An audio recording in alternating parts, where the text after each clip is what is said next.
How do you become successful? Mind your business. For every 1 minute you spend judging the missteps of somebody else, it leaves you one less minute to look at what you're misstepping on. Because I'm going to tell you, some successful people don't have time to pay attention to what other people are doing. Successful people don't have time to jump on and become a part of the social media mafia, is what I call it, of whoever y'all are tearing down this week. You can't hate rich people and want to be rich. You can't hate successful people and want to be successful. You can't hate that which you desire. You can't use the missteps of wealthy people to justify why you don't want money, because the only people who say money don't matter are the people who don't have it yet, while secretly praying for more money, talking about what you don't have. The rich are getting richer and the poor are getting poorer. And then you say money don't matter, but it does. I talked to a woman on Thursday and she was like, all right, we agree. She's going to work with us. Great. She quit. She couldn't hold it for 4 days. You said you was crazy, that you wanted to make more money, that you were stressed out, that you weren't present with your kids, that your marriage was strained. You say these things and you gonna give up? Either you gonna spend 80 hours a week this year building the vision for your boss, or you gonna take some of that time and build the vision for your family and for yourself. There is no in between. Either you gonna win or you gonna lose. And it's all on you. Hey, Christy, Rutherford here. Welcome to the Pay Raise Playbook, where we assist you in getting to the next level personally and professionally by sharing insight with you so you can have the courage and clarity to stop avoiding the hard things and take the actions that scare you. While you're here, go ahead and like and subscribe to this podcast, because I am sure you're going to love it. Let's go ahead and get started. All right, welcome everyone to Money Loves Happy People. I'm your host, Christy Rutherford, and today we're going to be talking about how to be successful this year. I'm not going to hold y'all hostage for a long time, but I definitely want to get this insight out because I have been thinking about it for a while now. And so let's just go ahead and jump in it. Number one, get a vision for who you want to be. I hope y'all are taking notes and grab your coffee. Because every year people make resolutions for what they're going to do.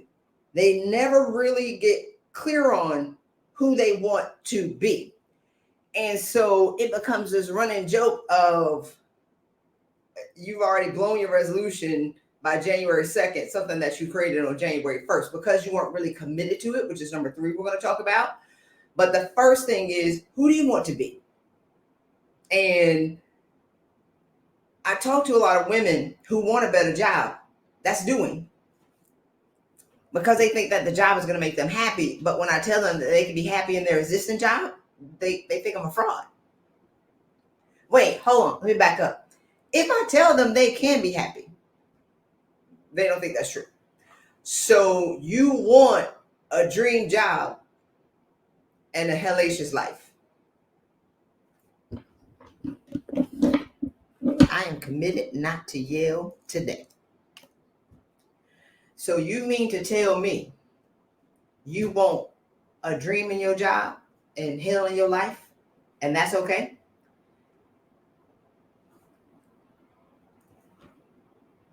I don't understand it. I mean, legit think that I'm making it up, or they don't believe and cannot imagine that they can be happy. So why are you here? So you're just using your days and your precious time on earth here to exist and be mediocre in your life, but be a boss at work. So you want to have a great job and a crappy life. You want to have a professional, happy work self and go home and be miserable and drink a box of wine at night. So who do you want to be? Do you want to actually be happy because you think that happiness is being? That's true. You think that the job is going to make you happy, and then you can be who you want to be after you get the dream job. Lie. How long has that been going on? How many years have you been selling yourself that lie? I mean, I talk to women who make $200,000, $300,000 miserable, crazy. And they think that the next job is going to make them happy. You got 2 master's degrees, you live in a $300,000 house, you drive a BMW, you wear a Chanel brooch as big as a coffee cup. And you think that the next thing is going to make you happy. Lie. Sis, you missed the mark. You crossed the marathon line 5-10 years ago, but you still running in a sprint. You crossed the line of success when you made the first 100,000. Okay. When you got your first master's degree. Okay, check. No, you didn't finish. You still running in a sprint. Okay, so then you got the next promotion. You get up to 125, 150. That's not enough for you. So you get a second master's degree. That's not enough. Okay, so now you at 250. Still sprinting. You have no finish line. And you wonder why you're crazy. And you're overweight. Your kids got mental health issues because they watching their mama. I said it. You have taken no time for yourself. And you're giving everything and every ounce of your being to everybody. And you refuse to look in the mirror at your crazy and own it. Because you think that if I just get the next job, then I can slow down and be present with my kids. They 15 now.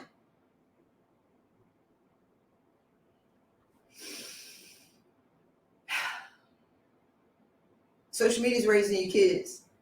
Florilla, I mean, I saw this video one day. It was a nightmare. Florilla, do y'all know who this is? Y'all kids are watching that. That's a role model because their mom at work. Because their mama don't realize that she made it.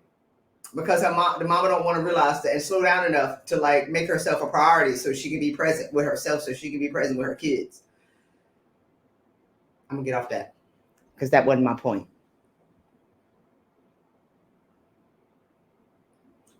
Let's drink some coffee and reset.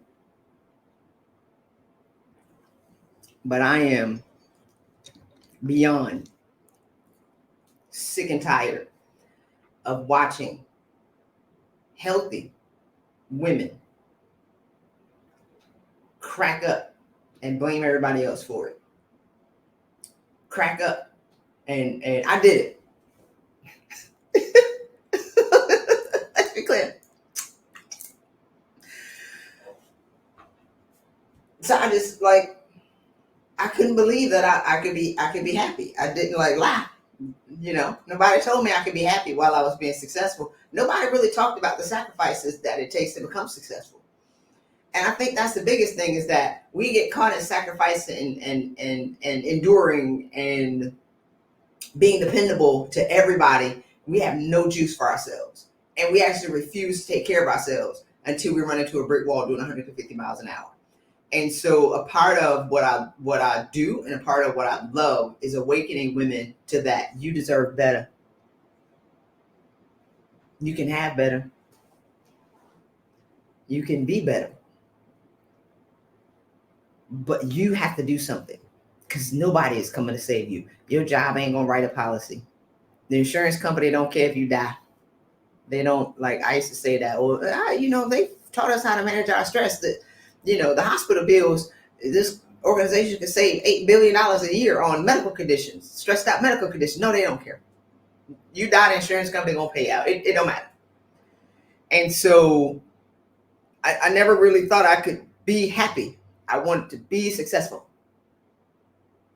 Not realizing that I already was successful because I was bleeding from all the battle scars of what it took to be who I was at that level.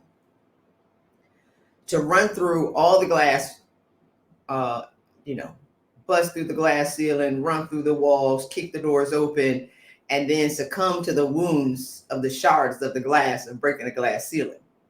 So, and that wasn't enough. I wanted the next thing. And I never focused on being healthy, mentally and physically. I never focused on being happy, actually happy. Not lying, but happy. Not happy while I'm drinking.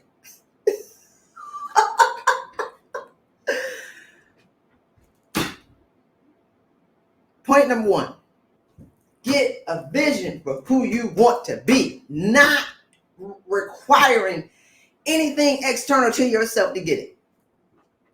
And it took me losing all my money, my mind first, then my money went. And languishing. Because once my mind went, now I'm incapable of making more money.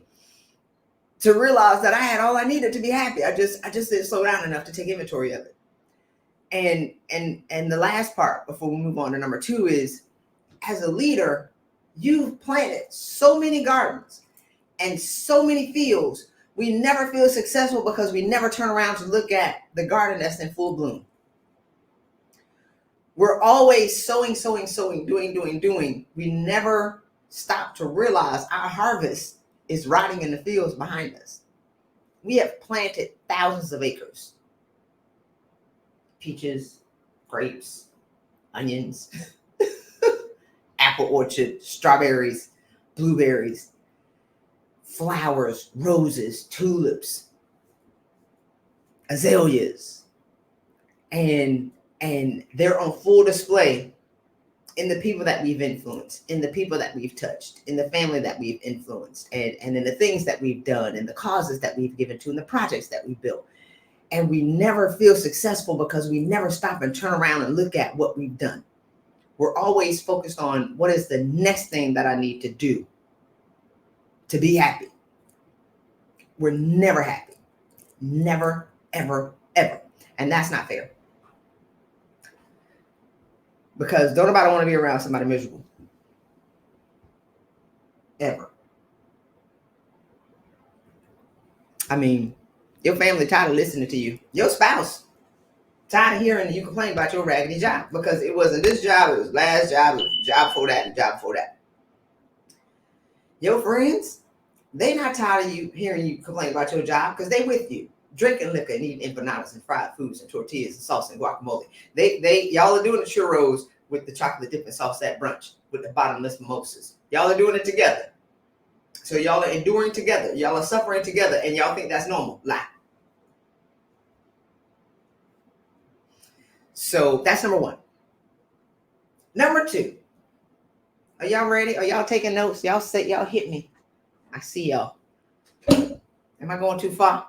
We in it. We already here. So, do y'all hear me? Say I hear you. Say I hear you. Number 2. Mind your business. Not your business. Mind your business. How do you become successful? Mind your business. Because for every minute you spend looking at somebody else, it leaves you one less minute to look at yourself. For every 1 minute you spend judging the missteps of somebody else, it leaves you one less minute to look at what you're misstepping on. Because I'm going to tell you, some successful people don't have time to pay attention to what other people are doing.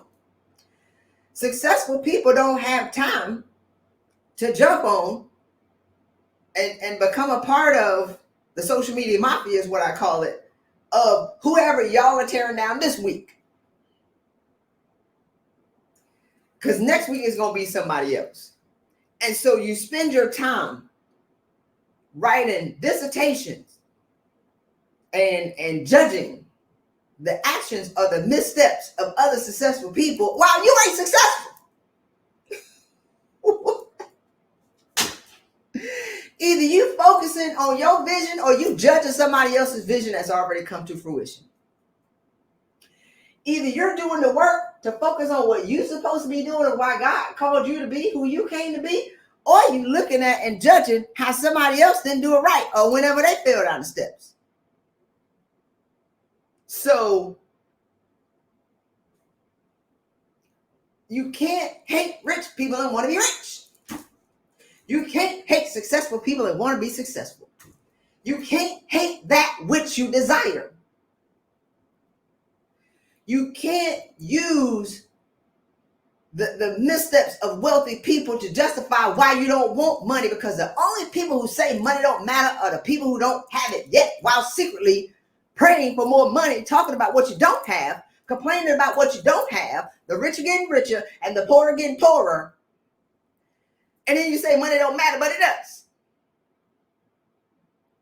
So you're caught in this perpetual cycle of being just blinded and distracted by what social media is telling you what you should think and what you should do, and you're not focused on your vision. You're not focused on where you're supposed to be going. So at the end of your life, you've done nothing but criticize and judge the missteps of other people, never once taking the first step in the direction of your dreams or your vision. I wasn't supposed to go there. Let's drink some coffee and reset.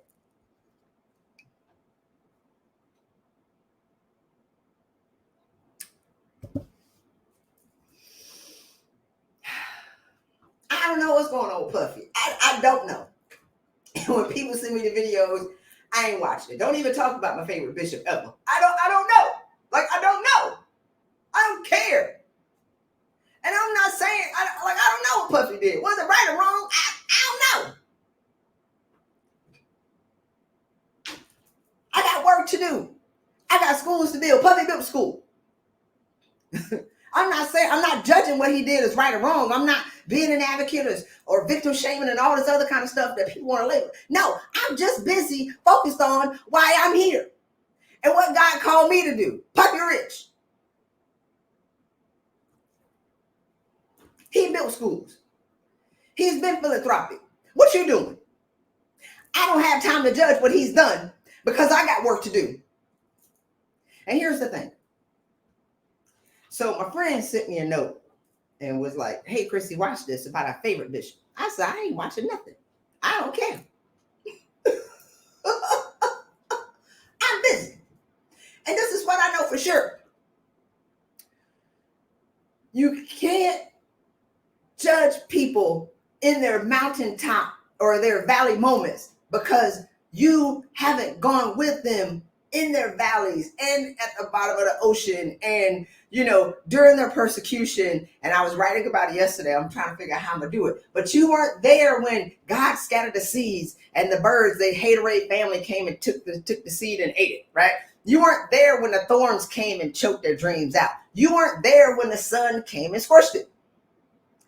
You're judging their harvest in full bloom, coming over there, plucking their flowers and pulling their leaves, hoping that you tear them down. How dare you? Because you ain't planted one seed in your garden. You ain't watering. Either you over there plucking somebody else's flowers trying to tear them down, or you watering your dreams. Point blank, period. Either you're watering your vision, or you over there trying to tear down somebody else's. That's it. Ain't no in between. I don't have time to pay attention to that. So how dare you let your family down? Because you've chosen to focus your time on tearing other people down. How dare you? So I was like, I don't care. I'm off. I won't even listen to it. Because I'm busy doing what God called me to do. And the last part is karma is a whoop whoop. I'm trying to stop cussing this year. Karma is an M-effer. Do you hear me? And here's the thing. I consider myself to be, I'm all right. I ain't there yet. We gonna step on out and do some big things this year. I've seen the vision of where I'm going. It's massive. It's huge. It's gonna be great. I'm just hoping when I fall down in the hole, the karma of negativity and judging other people what I didn't sow, maybe I won't have as many people jump on me because I minded my business when it came to other people. All successful people are going to fall down and get up, fall down and get up, fall down and get up. Y'all tore Paula Deen down, I don't know, 15, 20 years ago. Paula Deen is still out here. Y'all tore her down. Plucking the flowers off of Puffy won't make him grow ever, ever, ever, ever, ever, ever, ever. So how does that serve you? So you want to pluck his flowers so he can be broke? Like you? Never gonna happen. Ain't never. Ain't ever. You better get to work, baby.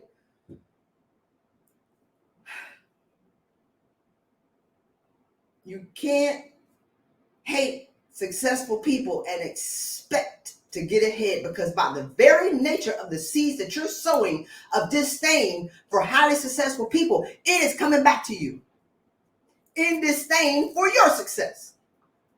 You can't get mentally involved in the destruction of somebody else and not expect for it to come back to you when you least expect it, or when you finally get on your mountaintop and wonder why you come tumbling down. William George Jordan said, it was like 1936 or something. He said, the means that man takes to kill one's character becomes suicide of its own. Oh! The means that one takes to kill the character of another becomes a suicide of his own. This stuff been around.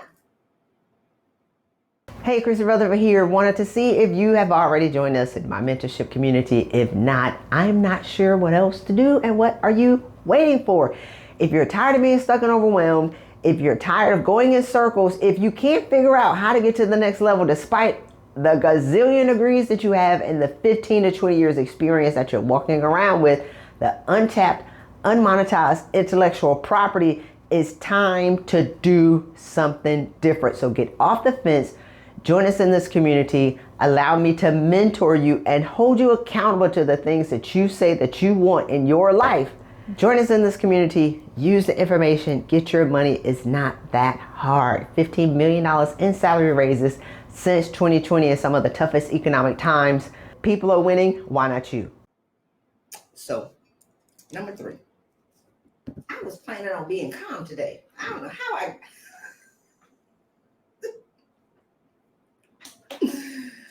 Whew, all right. Number 3. Y'all ready? Are y'all with me? So if you missed the beginning, go ahead and watch the replay. All right. Number 1, and how to be successful this year was get a vision for who you want to be. Stop doing and say, this is who I want to be. Right? Stop getting all these degrees. Number 2, mind your business. And number 3, make a commitment to yourself. Make a commitment, for heaven's sakes, to yourself. Y'all reading books. Y'all ain't doing the book. Y'all agreeing with the wrong people. I have a couple of stories to tell on this. So I was talking to this lady recently, and she told me, I meant to write it down, but I forgot. She read this book. She gave me all her diagnoses. I'm depressive, something. I'm to this, I'm to that. She sounded real smart too. I was like, oh yeah? Where you get that from? Oh, I read this book. Okay, so you're reading a book to try to explain why you crazy.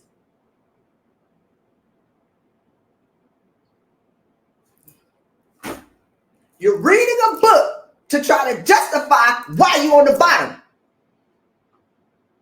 In your personal life, but at work, you're on the mountaintop. You're reading a book to try to explain your misery that you have not taken action on to change. So you're reading a book to explain why you're depressed, as opposed to reading a book on how to overcome your depression and heal your brokenness. Shameless plug on my book. So you're reading a book to try to justify and look at all the reasons why you're on the bottom, as opposed to spending that same time reading a book on how to get up.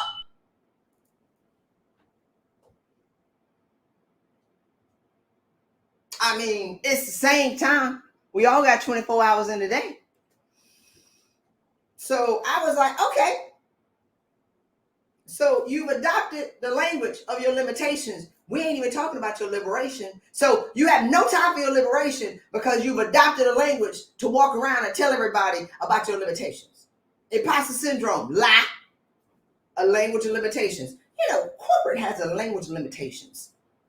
I mean, I just read these articles and coming from the military, we don't have time for that. Because we can't afford to have weak links in the chain. It's only when I came out here in these streets and started reading these articles, I'm like, okay, so they write whole articles about people losing.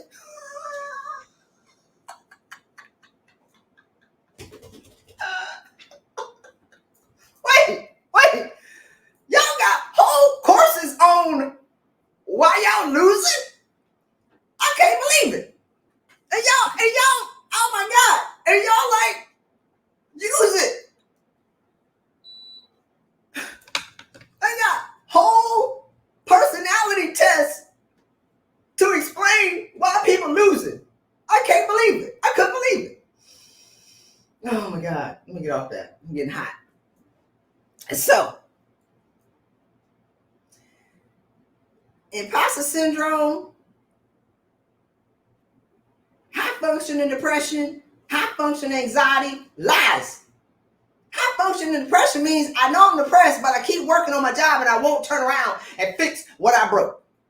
So I'm highly functioning. I'm a workaholic while depressed. So I know I'm crazy. I've told everybody that I'm crazy. I'm choosing to do nothing about it.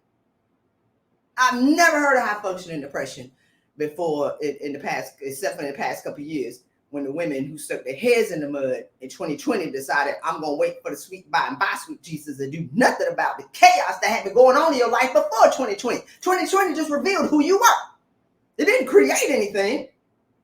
James Allen said in 1899, circumstances don't make the man, they reveal him to himself. The circumstances of COVID did not create, it didn't create anything. It just revealed to you who you were.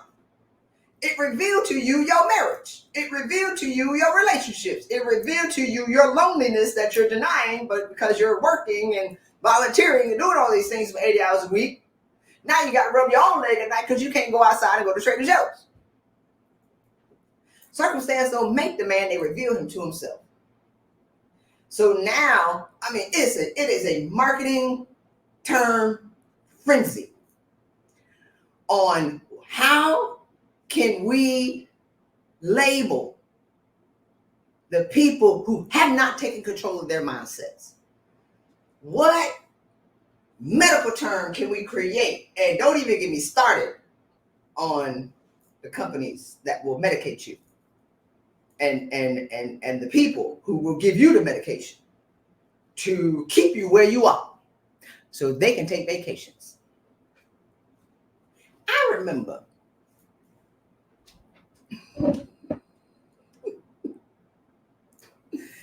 I went to this therapist while I was melting in my career. Look, by the time I went to the therapist, my forest was a raging forest fire. Everything was gonna burn down. So I waited too long. I didn't go when it was a match and when it was one tree and maybe when there was two trees. I mean, my whole earth was being scorched by the time I went. It's the first therapist that I tried to go to,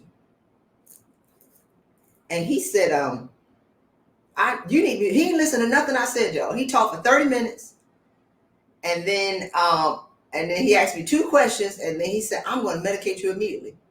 Now I'm a high achieving, crazy though, in denial, kind of, military officer who couldn't even really be in the therapist's office. I couldn't let nobody know that I was there. I had to park behind the back. I said, this thing too close to my office. People can't know that Christy Rutherford is coming to see a therapist. I can't. And anyway, so he wanted to medicate me. I said, but you're not going to help me solve this problem. You just going to medicate me? And he just went on and on and on about how I need to be medicated. And I said, but I don't want to be medicated. I want you to help me solve the problem. And so we got into an argument, and I left and slammed the door, tried to tear the hinges off the day, cussed him out. CUZZED, him, TFOUT. Because he didn't want to help me solve the problem. He just wanted to medicate me so he could make money. I ain't like that. I probably could have handled it better, but I told y'all I was crazy.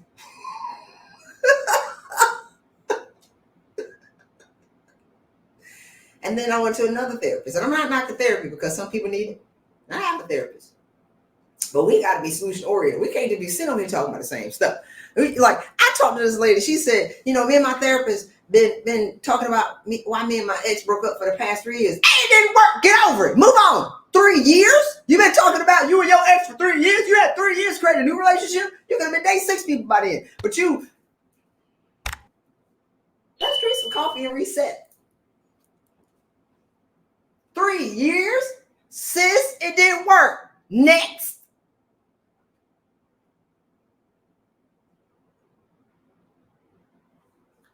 I said I wasn't going to be yelling today. I promise. I meditated and burned incense.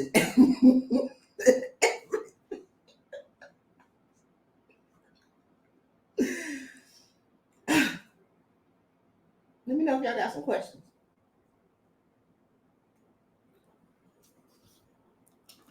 Make a commitment to yourself that you will be better. And stop reading all these books and you ain't doing nothing. You know, I told my CFO last year, I said, all right, next year I'm gonna spend less money in coaching. Yeah, I'll keep a coach. Why would I do anything by myself? I don't have time. I don't have time. I need somebody to show me the way. Just give me the yellow brick road. I don't need to be out here fighting lions, tigers, and bears. I got work to do.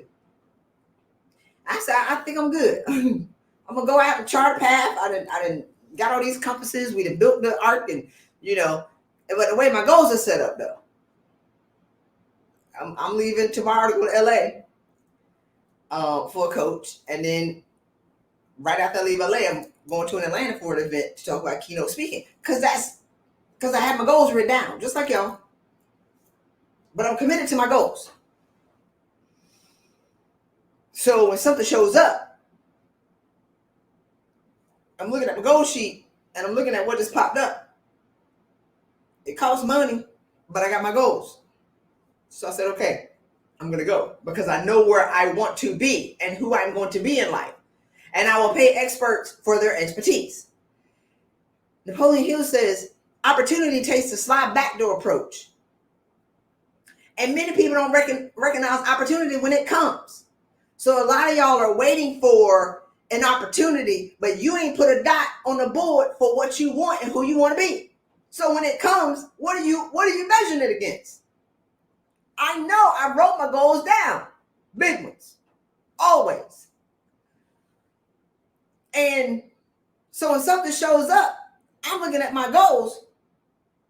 I'm on it because I know this is in alignment with where I'm going for who I want to be. If you don't get clear on who you want to be and where you are, how can you adequately prepare? If you're not willing to tell the truth, you're going to run out of gas and not be properly prepared every single time. For example, let's say you're leaving Miami, right? And you're going to New York. That's a drive. What is that? Probably 18, 20 hours. I mean, just to get out of Miami alone is like 7 hours out of Florida. So I say it's 18, 20 hours. And somebody asks you where you are, you say, oh, I'm in Philly. Okay, so you prepared the journey from Philly to New York. It's not that far. I think it's like an hour and a half. But you're actually in Miami. So you get on the road, you don't have enough money for gas, hotel, provision, clothes, food, snacks. And you wonder why you run out of gas. It's because you're not willing to tell the truth about where you are. Good, bad, and ugly. And a lot of us are in denial about where we are and where we really want to be. We're in denial about where we are because we're measuring where we are based on based on our jobs and all these things that we accomplished, which we never feel successful, by the way. But we're not willing to tell the truth about how we are mentally and physically, emotionally, spiritually, empty. You would have bit my ears off back in the day. I was as hollow as an Easter bunny. I had nothing on the inside. I was shiny though. It was like that lint, the bougie Easter bunny. The gold wrapper and the red bow. I was bougie. Now I was empty on the inside. Bite my ear off. Ain't nothing on the inside. Gone. So yeah, it was easy for me to collapse. I'm a hollow Easter bunny. Bite my ears off. It's over. So we're not willing to tell the truth. Because I don't have time to slow down and address my brokenness because I'm out sewing and working and doing for the next thing. I don't have time to really turn around and talk about how I'm disconnected from my family. They love me, but they ain't really like me because I was nasty, because I was crazy, and I was a military officer, and I was mean, and I was judgmental, karma wore me out in my brother's house. I was in my brother's house 3.5 years. That was karma rolling you over the coals. Be ye transformed by the renewing of your mind, right? So it's like I can't, because I want this next promotion, because if I get the next promotion, then I can turn around and mend the fences and the brokenness of my family. Or I just claim that they don't like me and I'm okay with that. And that was not true. What's the point? How am I creating generational wealth, or how am I working to try to be an example for my family and they don't like me? And I wasn't becoming one of the first 6-figure earners in my family look attractive. They was like, I failed. I'm one of the first people in my family to go to college. I had cousins who followed me after that. So I'm like, okay, and I'm gonna get these master's degrees. Okay, and then I'm gonna make this money. I didn't make that look attractive, y'all. I didn't make 6 figures look attractive to them because I was crazy. And I was mean. But I was partying in Vegas and, Paris and Miami and Philly and DC and doing all these things. But I failed because they was looking at me like, if that's what it takes, and if that's who we need to be to make $100,000, we cool at 30. We good. I failed.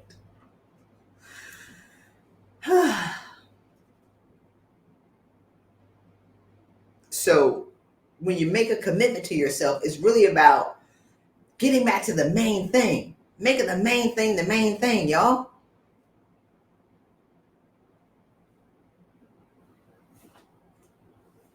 Oh, somebody asked me to restate the quote on character.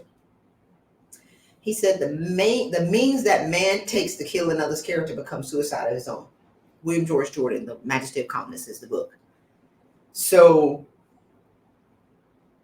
making a commitment is, if you say you're going to do something, do it. If you say you're going to work out 4 times a week or 3 times a week, do it. Stop showing people on Instagram that you're working out, taking up space and taking all that time. Ma'am, get off the machine. You're taking pictures. I'm trying to work out here. It's wrong. Don't be posting your salads and your smoothies on Instagram. How about you show us that you lost 20 pounds in March? Napoleon Hill says, tell the world what you're going to do, but first show it. Ooh. Tell the world what you're going to do, but first show it. And, a lot of things that we're going to do this year, I rarely tell my goals online, but we're going to do a lot of stuff this year. I say the same thing, y'all. I had this vision in 2013, 2014 when I was in my brother's house, crazy, cracked up, and I lost everything. So I got time. Don't be like me. I got time. And, but I had this vision for this company that I wanted to create. And I got some friends and I started telling my friends. Everybody really don't want to hear about this big dream. And my story has not changed, y'all. It has not changed since 2014. Now, what's changed is the number of people that I tell it to. But what you'll find is over time, you got people who are for you and you got people who are for what you could do for them. 95% of the people who are around you right now are using you for your talents and your gifts. They don't give a shit about whether or not you achieve your destiny, because they have hooked what you're doing for them into theirs. And they're not going to let you go. And you're doing it for free, by the way. And you don't know who they are until you start to say no. When you make a commitment to your vision, and when you be like, if I say yes to you, then I'm saying no to my vision. It's out of alignment. I'm not willing to do that. And then you're going to find out who your real friends are when you start saying no. So my story has not changed. And so I've been talking about this veterans company. Since 2013, 2015, that I failed at miserably. Every year I call my boy and we talk about it. It's coming. Every year. It's coming. I saw him last August. We talked about it. He called me like in November, and he said, "Chris, we didn't talk about the company." I said, "Hey, it's 9 years later. Actually, now 10 years later, we're still. It has not changed." He said, "When is it gonna happen? He's gonna be my partner." Chris, we talked about. I said, "Man." So last year, we talked about it in November. Like a week later, somebody called me. See, I got my thing, got my vision, and told me about this product. I said, "My God, that's what I've been looking for." So we're gonna launch it this year, and if we don't, we are gonna launch it this year. It's time, like it's it's mature. I've been talking about it, and I mean with excitement, like it's gonna happen for 10 years, and that's just one of the 10 things that I've been talking about. You know, starting a cooking company, and now I'm gonna write a cookbook this year, call them 40 something. It's like all kind of stuff.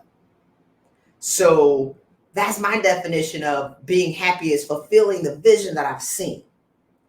And if you've only relegated your vision for your joy, and you accomplish a thing at work, you're gonna be depressed and anxious and crazy and sick and miserable and whatever, all the labels that people have. What do you want to be? Why has God granted you another year? Just so you can complain about not paying your bills? So you can get another degree? Stop getting the degrees if you don't have the match for where it's going. So the 3 things that I talked about today on how to be successful this year: get a vision for who you want to be, mind your business, and make a commitment to yourself. Make a commitment to yourself that you will work until you will dig the ditches, until you will water the seeds, until you will fight off and ward off all the birds and the deer who try to come eat your early seed and your early harvest. And you will maintain your field by minding your business. I was in landscaping for 6 years, so I know how to plant stuff. But and you will hold the vision until you see what you saw, and then they will see what you saw.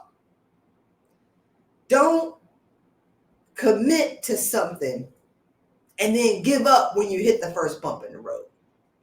Don't make a commitment and then give up when your life hits the fan. And I talked to a woman on Thursday who, and she was like, "All right, we agree. She's going to work with us." Great. She quit today. I was like, Thursday, Friday, Saturday, Sunday. She couldn't hold it for 4 days. And I used to call women and be like, "Hey man, you said you was crazy, that you wanted to make more money, that you were stressed out, that you weren't present with your kids, that your marriage was strained. You said these things and you gonna give up? I ain't calling no more. I ain't man, refund her money. I don't want to talk about it." Either you want it or you don't. Period. Either you gonna go for it or you gonna be a loser. Period. Either you gonna win or you gonna lose. Either you gonna come out of your circumstance or you gonna drown in it. There is no in between. Either you gonna spend 80 hours a week this year building the vision for your boss, or you gonna take some of that time and build the vision for your family and for yourself. There is no in between. Either you gonna win or you gonna lose. And it's all on you. It's nobody else's fault but yours. Because you didn't get clear on who you wanted to be, you didn't mind your business, and you didn't commit long enough to be able to even see an early seed. You planted a seed and you went and dug it up. Because you try to control everything. All right, y'all. Well, I'm done. I hope this information has been useful to you. I hope that y'all have enjoyed this time as much as I did sharing this information. But I got a lot of stuff we're going to talk about this year. So we're going to set up a podcast studio. I mean, this is cool, but the office is, we're going to twist it around. We're going to twist it up a little bit. And I just want to share some more insight with y'all because I just want y'all to be free. I just want y'all to be happy. I really just want you to be all that God has called you to be. I really just want you to flourish and to be happy and to be whole and to, live in the fullness of who you are, not who your raggedy job and your title says that you are, but who you are in the fullness of why you're here and for destiny and to be passionate. I'm just tired of talking to raggedy people. I like y'all though. Insurance job security for me. I mean, happiness is not profitable. The world is designed to keep y'all miserable and crazy and depressed and petty. So anyway, that's all I got. Bye y'all. Holla. Thank you so much for joining us today. Your support is greatly appreciated. Again, don't forget to like and subscribe to this podcast. What I want you to ponder on this week: what is your greatest takeaway from this episode, and what is one action you're going to take to change your life for the better? Lastly, get your pay gap calculator to see how your pay compares to the market value of what others are getting paid. Text pay gap, all one word, to 66866. Again, pay gap to 66866, or use the link below this video or podcast. Get this insight, use it, and get paid what you desire and deserve. See you in the next episode.